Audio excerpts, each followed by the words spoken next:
جو ہمیں سنت خیر الانام سے ملتا ہے، جس کی رہنمائی حدیث مبارکہ کرتی ہیں۔ قرآن کریم کی تلاوت نصیب ہو، پھر ہم کمزور ہیں، ہمیں یہ علم نصیب ہو درجے کا کہ ہم سمجھ سکیں، اور اللہ کریم یہ توفیق عطا فرمائے، نہیں تو جو ترجمہ ہمارے سامنے ہے اسے ہم ساتھ پڑھ سکیں۔ لیکن یہ یاد رکھیے گا کہ قرآن و احادیث کا ترجمہ پڑھ لینا کلی بات سمجھنے کے مترادف نہیں ہو سکتا، اس کے لیے استعداد علمی جو ہے ہر ایک کی وہ ذاتی ہوتی ہے، اس کی علمی استعداد کیا ہے، لیکن بالعموم جو پہلو ہیں اس میں بڑی رہنمائی ملتی ہے۔ اب یہاں فرمایا گیا ہے آپ صلی اللہ علیہ وسلم کو کہ اپنے پروردگار کی طرف دانائی سے، حکمت سے بلائیے۔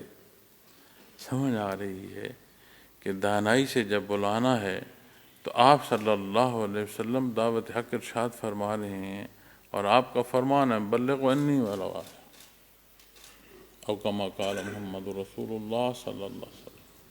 ایک بات جو تم تک پہنچے اسے مخلوق تک پہنچاؤ، تبلیغ کرو۔ تو پھر انداز تو وہی ہوگا نا جہاں کی بات ہے، تو سمجھ آتی۔ لیکن اب اس انداز کی تربیت کیسے ہو؟ جاننے سے ہو۔ تو ضروریات دین کا جاننا اس لیے لازم ہے کہ خود کیسے ادا کرے۔ جب امام امامت کرتا ہے تو اگر امامت کی آپ اس کا معاوضہ رکھ دیں تو یہ درست نہیں ہوتا۔ کیوں؟ اس لیے کہ کیا اس نے اپنا فرض ادا نہیں کرنا تھا؟ لیکن جب آپ اس کے وقت کو متعین کرتے ہیں اور اسے پابند کرتے ہیں ایک خاص وقت اور خاص علاقے میں، اور وہ ضروریات زندگی کی تکمیل کو نہیں جا سکتا، تو پھر اس وقت کی نسبت سے وہ افزانہ ہوتا ہے، نماز کے لیے نہیں ہوتا۔ تو اسی طرح جب ہم بات کریں گے تربیت کی، تو جو اپنی بات ہے اس کی ابتدا، اور پھر وہ پہلو جو اللہ جل شانہ نے مخلوق کو تعلیم فرمائے، اس کی مطابقت بات ہوگی، تو پھر نتائج اسی طرح ہوں گے، اعلیٰ ہوں گے، عرفہ ہوں گے۔ اور ہم دعوت دین جب دیتے ہیں تو بہت سارے پہلوؤں میں احتیاط کی ضرورت ہوتی ہے، اور جس ذمہ دار کی میں بات کر رہا ہوں اس کی ذاتی تربیت میں یہ لازم ہے کہ وہ اپنا جو نظم ہے اس کا خیال رکھے۔ اب جب نظم کی بات آئے گی تو ابھی کچھ دیر پہلے آپ کی میٹنگ ہوئی ہوگی ذمہ داران کی، اس میں آپ نے ایجنڈے پر بات کی ہوگی، اس میں آپ نے جنرل کونسل کے جو پوائنٹس ہیں ایجنڈا کے، اس کے آگے پہنچنے تک کی بات کی ہوگی، ایک پورا نظم ہے۔ اب وہ اس مطابقت کے ساتھ آئے گا تو نتائج آئیں گے۔ جب ہم ذاتی بات کریں گے، انفرادی حیثیت سے بات کریں گے، تو جتنا بھی کوئی محنت کرنے والا جس دن وہ نہیں ہوگا، جس دن وہ بیمار ہوگا، جس دن کہیں سفر پر ہوگا، کسی سبب موجود نہیں ہوگا، تو وہ ساری حرکت روک دے گا۔ تو جب آپ نظام کو اس نظم کے تحت حرکت دیں گے تو پھر اس حرکت میں بے شمار مخلوق شامل ہو جاتی ہے، جس کا پھر نتیجہ جو ہے وہ کئی گنا بڑھ جاتا ہے۔ تو حکمت جو ہے جہاں بات کرنے میں ہے وہاں اس پورے نظم میں بھی ہو۔ والموعظۃ الحسنہ، یہ دانائی اور یہ جو نیک نصیحت ہے، حسنہ، یہ نیک نصیحت ذات نہیں کہ میں یہ کہہ رہا ہوں۔ اب یہ جو آیت کریمہ مجھے پڑھنے کی سعادت نصیب ہوئی، میں تو نہیں کہہ رہا، میرے اللہ نے فرمایا۔ عملی حصہ نبی کریم صلی اللہ علیہ وسلم نے مخلوق کو عطا فرمایا، تو تھوڑا شرف ہے اس کلام کا نصیب ہونا، ان کے ایک ایک پہلوؤں پر تربیت کا نصیب ہونا، تھوڑا شرف ہے۔ تو معزز سامعین کرام، دنیا میں جب دیکھتے ہو تو بات حیثیتوں کی آتی ہے، بات بڑے پن کی آتی ہے، اور یہاں تربیت کی ابتدا میں فرمایا جا رہا ربک، اس کی بات ہے جس تو محتاج ہے، تیری ضروریات وہ پوری کرے، ذات سے نکل آ، ذات باری کی بات ہو بس۔ تو حکمت میں اور جو نصیحت کا احسن انداز ہے، اچھے انداز میں، حسنا اچھے انداز میں، تو وہ اچھا انداز کسی سے مقابلے کو تو ہے نہیں، اس کی بھلائی درکار ہے، اس سے محبت ہے، اس کا لحاظ ہے۔ کیا قرآن کریم نے یہ نہیں ارشاد فرمایا کہ آپ اتنی تکلیف اور اتنا درد اٹھا رہے ہیں انکار کرنے والوں کے لیے، کہیں آپ اپنی جان ہی تو نہیں دے دیں گے؟ یہ کیا قرآن کریم نے نہیں فرمایا؟ وہ درد جو کافر کفر کی نسبت عذاب کی بھٹی جا چڑھے گا، نبی کریم صلی اللہ علیہ وسلم نے اتنا محسوس فرمایا کہ قرآن کریم میں اللہ کریم نے ارشاد فرمایا کہ صبر فرمائیے، کیا ان کے اس دکھ میں آپ اپنی جان ہی دے دیں گے؟ اس درجے کا دکھ کس کے لیے؟ جو انکار کر رہا، جو مقابل کر رہا۔ تو ہمارا تو کثیر حصہ جو تبلیغ کا ہے وہ مسلمانوں کے مابین ہے، تو پھر اپنے اس بھائی سے کیسا انداز ہونا چاہے جائے کہ غیر مسلم سے آپ کا انداز، آپ کا عمل اس کی تربیت کرتا ہے بنسبت اس کے کہ آپ کلام کر رہے ہیں، آپ کا عمل جو ہے، جو پیش لوگ ہیں ان لوگوں کا حق نہیں ہے۔ اس لیے اس عہد کی دستک ہماری زندگی کے ہر پہلو تک اثر انداز ہونی چاہیے کہ اللہ کریم نے توفیق عطا فرمائی ہے دین کا کام کرنے کی، تو پھر اس دین کے کام کی ابتدا اور انتہا وہ ہونی چاہیے جو اللہ نے پسند فرمائی۔ تو ہم تو خانہ خدا میں تقسیم کر کے بیٹھے ہوتے کہ جی اس کا نظریہ یہ نہیں ہے جو میرا ہے، تو یہ یہاں نماز کیوں پڑھے، مسجد خراب کر دی۔ تو حالانکہ مسجد تو اللہ کا گھر، اللہ کریم نے تو منع نہیں فرمایا، ہم کیوں منع کر رہے ہیں؟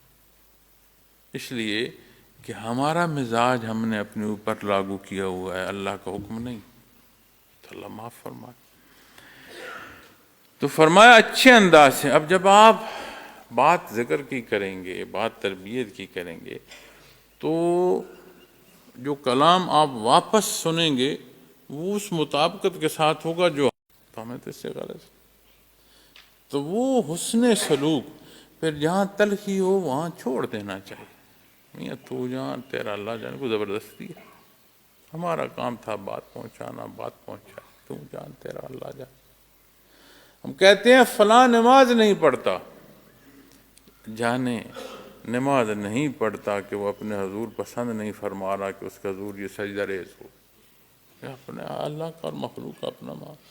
ہم جسے سمجھیں کہ یہ خطا کار ہے اس کے سبب جانے مخلوق کی بخشش کا حال ہو جائے، ہمیں کیا معلوم روز محشر کیا وہ جانے، اس کی مخلوق جانے۔ مجھے اس کے حصے جاننے، اتنا جاننے کی ضرورت ہے اور اتنی نگہداشت کی ضرورت ہے جو میرے متعلق ہے۔ تو ہم نے ایسا معاشرہ ترتیب دیا ہے کہ جو میرے متعلق ہے اسے چھوڑ دیا، اور باقی سارے امور زیر بحث لاتے ہیں ماں سوائے اس کے کہ جو کچھ میں نے کرنا۔ تو اللہ کریم نے کیا خوبصورت تربیت فرمائی ہے، حسن سلوک سے بات کرو، بلا اپنے اللہ کی طرف رہے، بیچ میں خود نہ داخل ہو۔ ان ربک هو عالم، جس کی بات کر رہے ہو وہ بہتر جانتا ہے، اس کی ذات علیم ہے، جو تیری ہر طرح کی محتاجیاں پوری فرما رہا ہے اور بے نیاز ہے، اور جو تو کر رہا ہے وہ نہیں جانتا، جیسے تو کر رہا ہے وہ نہیں جانتا، جس نیت سے تو کر رہا ہے کیا وہ نہیں جانتا۔ تو معزز سامعین کرام، کہ معیت باری تعالیٰ نصیب ہو، حال بدل دیتی۔ معیت محمد رسول اللہ صلی اللہ علیہ وسلم نے درجہ صحابیت پر فائز کیا۔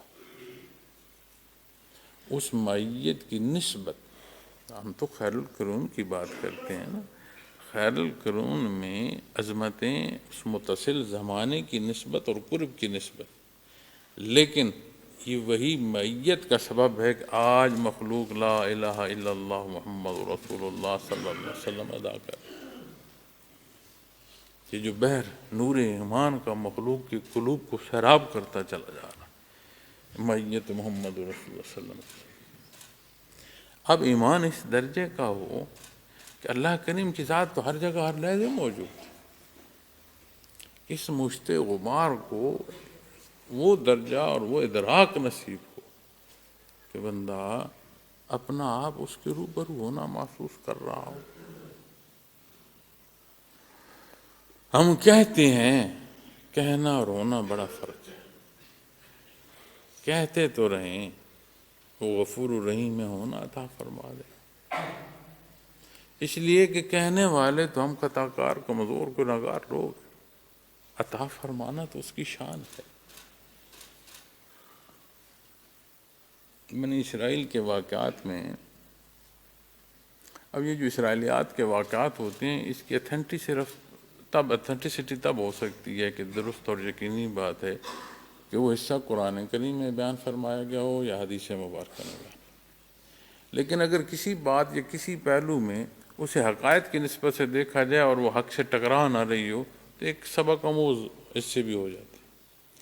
لیکن ایک ایسا شخص فرعون کے دربار میں جو اپنا حلیہ حضرت موسیٰ علیہ السلام کی طرح رکھتا اور زبان توتلی کر کے بولتا اور شغل کرتا اور فرعون محظوظ ہوتا، تو جس روز وہ سارا لشکر غرق ہوا وہ کنارے پر کھڑا تھا، اللہ کریم نے نہیں پسند فرمایا کہ جس نے حلیہ بنا رکھا ہے وہ بھی فرعون کے ساتھ غرق ہو جائے، حالانکہ وہ تکلیف کا سبب تھا۔ تو بجائے اس کے کہ ہم غلط نیت رکھتے ہوئے کوئی غلطی کر رہے ہوں، اپنی کوشش کرتے ہوئے جتنا ہم اس طرف کا رخ کرتے رہیں، ہماری جتنی بھی کمزوری ہو عطا مالک فرمانے والا ہے، وہ غفور الرحیم ہے، اسی صدقے معاف فرما دے۔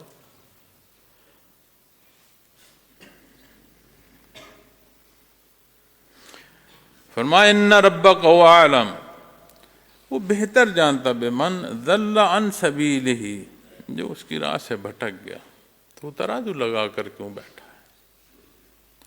کیا یہ ترازو تجھ پر کارگر ہے؟ تو کسی کا حساب لگا رہا، تو وہ بہتر جانتا ہے، جس کے حکم پر جس کی ذات کے لیے تو چلا ہے وہ بہتر جانتا ہے۔ فرمایا وَهُوَ أَعْلَمُ بِالْمُهْتَدِينَ، اور وہ راہ پر چلنے والوں یعنی جو ہدایت پر ہیں وہ انہیں بھی جانتا، تو ترازو کیوں لگائے بیٹھا؟ تو معزز سامعین کرام، یہ جو بات آتی ہے نا دین اسلام، اس کے عمل، اس کا سیکھنا، اس کا سکھانا، جب بات موضوع کو دیکھیں گے تو اس کا ہر پہلو اہم ہوتا چلا جائے گا۔ کیوں کہ بالعموم بات نہیں رہے گی، ہر بات بالخصوص ہو جائے گی۔ کیوں؟ اس لیے کہ اللہ کا فرمان ہے، اس کی نسبت اس کی طرف، جب بات کی نسبت اس کی طرف جائے گی تو جس کی نسبت ہوتی ہے بات کی اہمیت اس نسبت کے مطابقت رکھتی ہے۔ تو میں یہ ضرور عرض کروں گا تمام ذمہ داران سے، تمام سطح کے ذمہ داران سے، کہ جس درجے کی ذمہ داری ہے اس درجے کے احساس کی ضرورت ہوتی ہے، اور اس کی ابتدا ذات اور گرد و پیش سے ہو۔ اب میں یہاں سے اٹھوں، اپنی اولاد کو میں صحیح بتاؤں نہیں، مانتے ہیں یا نہیں مانتے، میرا اتنا اختیار ہے جتنا اللہ نے مجھے دیا ہے۔ جو میرا اختیار اپنی اولاد کی تربیت کی نسبت ہے، کیا میں نے وہ اختیار استعمال کیا؟ کیا جو میں سمجھتا ہوں کہ مخلوق کا حق ہے کہ انہیں دین پہنچایا جائے، کیا میں نے یہ سمجھا کہ میرے اہل خانہ کا بھی حق ہے کہ یہ دین ان تک پہنچے؟ میری بنیادی ذمہ داری پر تو جب ہم اپنی زندگی کو دیکھیں گے تو یہ جو تصور ہے نا کہ میں تبلیغ کے لیے جا رہا ہوں، آپ تبلیغ ساری زندگی اور زندگی کے ہر پہلو میں کر رہے ہوں گے، پھر بات وقت کی نہیں رہے گی۔ ایک دفعہ کہیں بیان تھا تو باہر ممالک میں کہیں سفر پر تھا میں، تو دور سفر کر کے ہم نے بیان ہوا، تو میں نے کہا کوئی نزدیک جگہ نہیں تھی؟ تو انہوں نے کہا کہ جی تھی، وہاں کے امام صاحب نے کہا کہ صاحبزادہ صاحب نے کچھ چلے لگائے ہیں تو ٹھیک ہے، اگر چلے نہیں لگائے تو پھر یہ یہاں بیان نہیں ہو سکتا۔ میں نے کہا میرے تو سارا دن رات چلے میں لگ رہی ہے، ہاں جی، مجھے تو تم کھانا پورا کو نہیں کھانے دیتے، دسترخوان پر کھانا پر تکلف لگاتے پر کھانا کو نہیں دیتے، سارا کلام میری تو تم تبلیغ میں لگاتے۔ تو پھر یہ جو مخصوص ایام کی تقسیم ہے وہ تربیت کے لیے تو درست ہے، لیکن پھر دین ہمہ وقت ہوگا۔ اس لیے کہ مجھے بتائیں کون سا وقت ہے جس میں حرکت نہیں ہو رہی، کون سی فرصت جس کا اسراف صرف نہیں ہو رہا، کون سی فرصت ہے جو صرف نہیں ہو رہی؟ بتائیں کون سا لمحہ ہے جو نہیں گزر رہا، اور کون سا ایسا لمحہ ہے جس میں وہ مکلف کی ذمہ داری نہیں ہے؟ اس کا مطلب ہے ذمہ دار ہر لمحے اپنی ذمہ داری ادا کرے، اور ہر لمحے کی ذمہ داری جب اللہ کے حکم کے مطابق ہوگی تو کیا وہ دین کی تبلیغ نہیں ہوگی؟ کیا وہ عبادت کے درجوں میں سے کوئی درجہ نہیں ہوگا؟ تو ایسا غفور رحیم ہے کہ حدیث شریف میں آتا ہے کہ بندہ غلطی کا سوچتا ہے، گناہ کا سوچتا ہے، لیکن اس سوچ کو رد کر دے، سوچا کہ اس نے رد کر دی، نہیں اللہ کے لیے اس کے خوف سے اس نے رد کر دی، وہ اس پر ثواب دیتا ہے۔ تو فرمایا بے شک آپ کا پروردگار بہتر جانتا ہے کہ جو اس کی راہ سے بھٹک گیا، اور وہ راہ پر چلنے والوں کو بھی خوب جانتا ہے۔ کوئی ضرورت نہیں اپنی بزرگی عیاں کرنے کی، اپنے نوافل کے شمار کا اعلان کرنا کوئی لازم نہیں ہے، وہ جانتا ہے کہ کتنے رکوع سجود ہیں اور کس درجے کی اسے شرف قبولیت، اور ایک روز جان لو گے۔ جو باہم تکرار ہے، قرآن کریم فرماتا ہے اس میں بھی یہ جو باہم تکرار کرتے ہیں اس میں بھی ایک دن فیصلہ کر دیا جائے گا، بتا دیا جائے گا کہ درست کیا ہے۔ ہم یہاں غلطی میں اتنی کوشش ہماری نہیں ہوتی جتنا اس کو پردہ دینے میں ہماری اور غلطیوں کا اضافہ اور کوشش ہوتی ہے۔ مانتا کوئی کیوں بھائی غلطی کی، اتنے جواز دیے جاتے ہیں کہ بندہ سٹ پٹا جاتا۔ وہاں اقرار کر رہا ہوگا، نہ کرے اقرار، جس ہاتھ سے جس زبان سے کی وہ شہادت دے رہی ہوگی، سوچ آیا ہوگی، ہر شے کو اللہ وجود دے دے گا، اسے قوت گواہی دے دے گا، ہر شے شہادت دے گی، اس دن کوئی نہیں انکار کر سکے گا۔ آج ہم کتنی زندگی میں بات ہوتی ہے، اب یقین مانے ایک تو ہوتا ہے نا کہ کوئی معاملے میں خرابی ہوئی تو بندے کو تکلیف ہو یا کوئی غصہ کسی نے کیا، ایک وہ تو ہو ہی گئی، پھر جو ہماری ڈٹھائی ہوتی ہے بندہ سٹپٹا جاتا ہے کہ یار یہ کیا کر رہا ہے، غلط کر کے بھی اس نے جواز دے رہا ہے کہ لگتا ہے اس غلطی کی نشاندہی یا اس کی رہنمائی کر کے غلطی ہو گئی ہے، سمجھنا کو نہیں چاہتا، مزاج ایسے ہمارے۔ پھر یہ جتنی باتیں میں نے کی ہیں، اس سے اگلی آیات کریمہ میں مختلف حالات پر صبر کے حوالے سے ارشاد فرمایا گیا ہے۔ ابھی تھوڑا سا وقت ہے، میں مختصراً گزارشات پیش کرتا جاتا ہوں، لیکن میرا مقصد جو ہے وہ یہ ہے کہ جو ہم ذمہ داری ادا کر رہے ہیں اس کا احساس ہو، اس احساس کے مطابق جو ہمارا عمل ہے وہ فرمایا وَإِنْ عَاقَبْتُمْ فَعَاقِبُوا بِمِثْلِ مَا عُوقِبْتُمْ بِهِ، اور فرمایا اگر بدلہ لینے لگو تو اتنا ہی بدلہ لو جتنا تمہارے ساتھ برتاؤ کیا گیا۔ وَلَئِنْ صَبَرْتُمْ لَهُوَ خَيْرٌ لِلصَّابِرِينَ، اور البتہ اگر تم صبر کرو تو وہ صبر کرنے والوں کے حق میں بہت اچھا ہے۔ شان نزول میں علماء کرام دو جگہ دو حصے بیان فرماتے ہیں، بعض اسے فتح مکہ کی نسبت بھی لیکن اکثر جو ہے وہ غزوہ احد کی نسبت بیان فرماتے ہیں۔ رواج تھا عرب میں کہ نفرت کا انتہائی اظہار جو تھا وہ صرف قتل نہیں تھا، قتل کے ساتھ جو اعضاء ہیں انہیں کاٹ دینا اور ان کا ہار بنا کر پہنانا، یہ نفرت کا اظہار تھا کہ شدید ترین نفرت۔ تو حضرت حمزہ رضی اللہ تعالی عنہ اسد اللہ، آپ نے جو بدر میں جرأت کا مظاہرہ فرمایا اور مقابل آنے والے تہ ہوتے گئے، اس کے بدلے میں ہند نے پوری کوشش کی کہ ایک غلام تیار کیا جو انتہائی ماہر تھا اس نیزہ بازی کی مشق میں، کہ اتنا نشانے پر وہ اس کا نیزہ لگتا تھا کہ محال تھا کہ کوئی اتنا باریک نشانہ کر سکے۔ تو پوری باقاعدہ ایک ترتیب دے کے آپ رضی اللہ تعالیٰ عنہ کو شہید کیا گیا۔ تو جب پلٹ کر حملہ ہوا، درے سے لوگ اٹھ کے، غلط فہمی ہوئی، پلٹ کر حملہ ہوا تو نقصان ہوا، اس میں موقع مل گیا اس غلام کو نیزہ تاک کر آپ رضی اللہ تعالیٰ عنہ کو کی طرف نیزہ پھینکنے پر۔ آپ رضی اللہ تعالیٰ عنہ جمع مردی سے لڑتے شہید ہو گئے۔ پھر نبی کریم صلی اللہ علیہ وسلم نے جب کافر بھاگ گئے اور انہیں کلی شکست ہو گئی تو آپ رضی اللہ تعالیٰ عنہ کا پوچھا تو آپ کا وجود مبارک جب آپ وہاں تشریف لے گئے تو آپ نے انتہائی دکھ کا اظہار فرمایا۔ آپ نے فرمایا کہ ایسے پھر 70 کافروں کا حساب کیا جائے گا۔ تو بعض روایات میں یہ ملتا ہے کہ صحابہ کرام نے بھی اپنے حصے میں یہ سوچا کہ ہم بھی 70 بندے کا یہی حال کریں گے جو ہمارے شہداء ہیں ان کے بدلے۔ اللہ کریم نے یہ آیہ کریمہ نازل فرمائی کہ صبر بنیادی شے ہے، نہیں تو کوئی جتنا نقصان کرتا ہے اتنا نقصان، عدل کا بدلہ ہو، تجاوز نہ ہو۔ تو آپ نے پھر کفارہ دے کے فرمایا کوئی بدلہ نہیں لیتے۔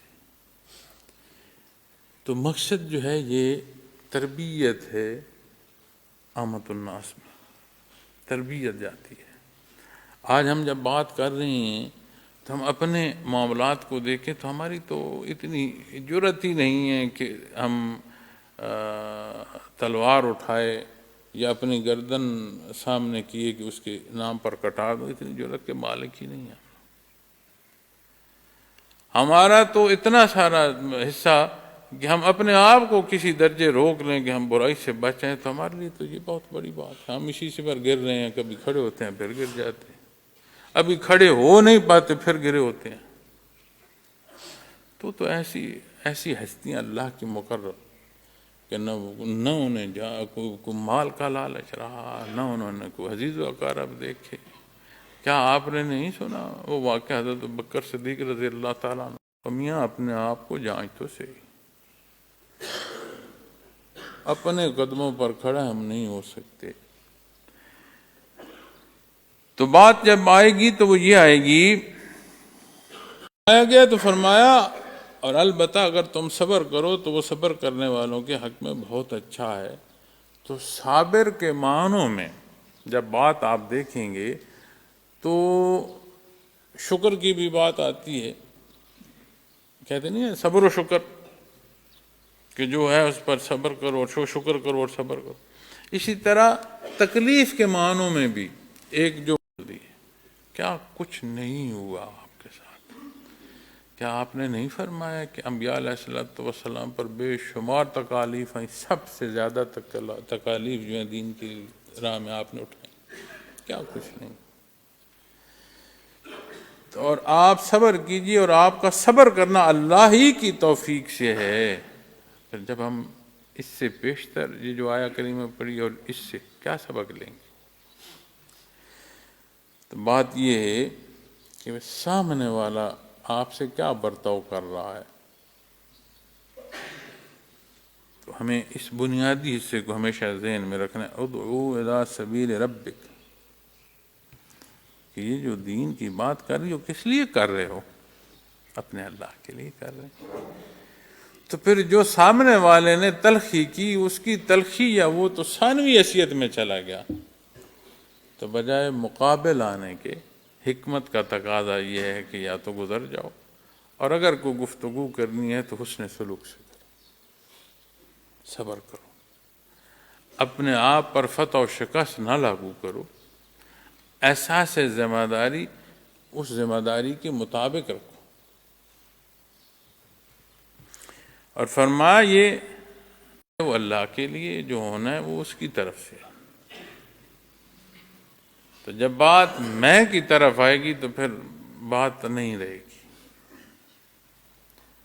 ہمیشہ نسبت اللہ کی طرف ہو، اسی کی توفیق ہے، اسی کو شرف قبولیت ہمارے اعمال کا ہو، اسی کے حضور پیش ہونا ہے، اسی کی مخلوق ہے، اسی کی مخلوق کی بہتری اسی کے حکم پر کی جا رہی ہے، تو ہر عمل کو اللہ کی طرف نسبت دو، یہ بڑی بنیادی ہے، اسی کی توفیق سے کر رہے ہو۔ میں یہ کر رہا ہوں، وہ ایسا بے نیاز ہے، ایک پانی کا گھونٹ گلے میں الٹ جائے سانس اکڑ جاتی ہے، کھانا جو زندگی ہے اس کا نوالا گلے میں پھنس جائے سانس اکڑ جاتی ہے، تو پھر میں کیا ہے، میں کی حیثیت کیا ہے؟ تو اس کی نسبت رکھی ہوئی ہر شے، یہ بہتر حصہ ہے۔ فرمایا وَلَا تَحْزَنْ، اور غم نہ کیجیے۔ حزن دوسرے کی نسبت ہوتا ہے، کہ دوسرے کی نسبت باہر ہے، وہ دکھ جو دوسرے کی نسبت ہو۔ فرمایا وَلَا تَقُ فِي ضَيْقٍ مِّمَّا يَمْكُرُونَ، اور جو کچھ یہ تدبیریں کرتے ہیں اس سے تنگ دل نہ ہوئے۔ ہم اپنے گرد و پیش دیکھتے ہیں، دین کا کام ہو رہا ہے، بے شمار مخلوق کر رہی ہے، اور بڑے ہی خوبصورت انداز سے بھی ہو رہا ہے، صالح لوگ ہیں، اپنی محنت کرتے ہیں، اپنے معاملات بھی دیکھتے ہیں، مخلوق کی تربیت کے لیے بھی کوشاں ہیں، لیکن ساتھ مقابل جو ہے وہ شیطنت بھی ہو رہی ہوتی ہے، زیادتیاں بھی کی جا رہی ہوتی ہیں۔ آپ پوری دنیا میں دیکھ لیں کہ اچھائی کے نام پر برائی ہو رہی ہوتی ہے، کیا اچھا رہے ہوتے ہیں وہ برائی رہی ہوتی ہے۔ کہتے ہیں ہم جانداروں کی حفاظت کر رہے ہیں تو کتوں کو سنبھالا جا رہا ہوتا ہے، انسانوں کو ذبح کیا جا رہا ہوتا ہے۔ تو یہ وہ باتیں ہیں جو سامنے ہیں، کوئی ڈھکی چھپی نہیں ہیں، یہ سارا کچھ ہو رہا ہے، اور ہر طرح سے جو حق کی مخالفت ہے وہ بھی ہو رہی ہے، بے شمار تدبیریں۔ تو بجائے تنگ دل ہو کر اپنا عمل چھوڑا جائے، معتدل رہتے ہوئے اپنا عمل جو ہے وہ جاری رہے۔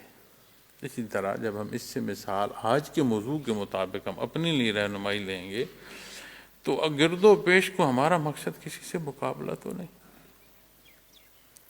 کوشش فرمائیں جہاں ہیں، نوکری میں ہیں، کاروبار میں ہیں، آپ پرائیویٹ سیکٹر میں ہیں، گورنمنٹ سیکٹر میں، آپ کی حیثیت ابتدائی سٹیج میں ہے یا آپ کا عہدہ، مخلوق کیا کہہ رہی ہے کیا کر رہی ہے وہ ثانوی ہو جائے۔ تو عملی نمونہ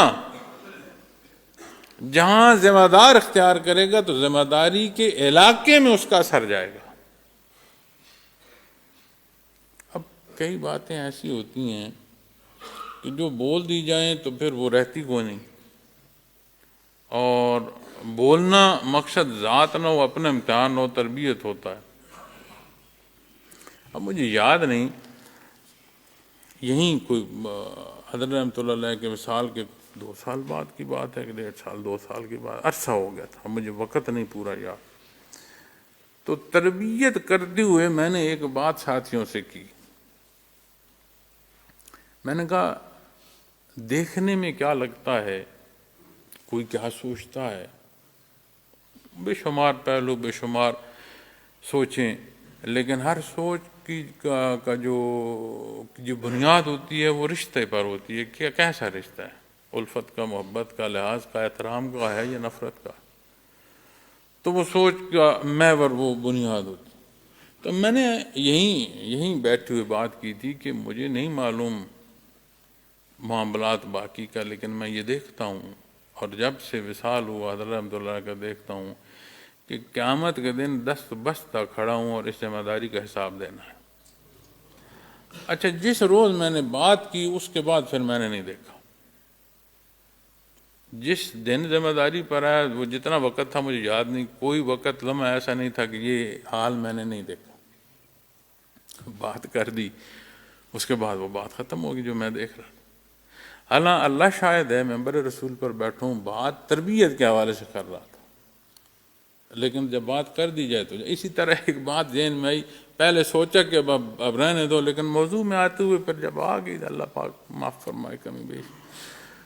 تو مجھ سے کسی نے بات کی، کسی دوست نے کوئی بات، اب میں ساری باتیں تو نہیں بولی بھی جا سکتی، تو میں نے اس سے کہا یار یہ تو میں 2 دن سے سوچ رہا ہوں۔ تو آپ نے یہ بات کہا میرے دل میں آئی، مجھے بھی یہ خیال ہے کی نہیں، میں نے کلام نہیں کیا۔ اب اتنا اثر جو آپ کے تحت ہے اس تک جاتا ہے کہ آپ نے بات آپ کی کلام تک نہیں پہنچی لیکن اس کے دل میں منتقل ہوگی۔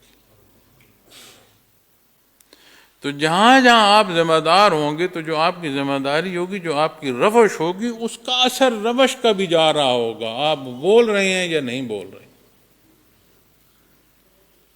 تو اس لیے اپنی ذات کو فوکس کریں، متوجہ رہیں اپنی ذات۔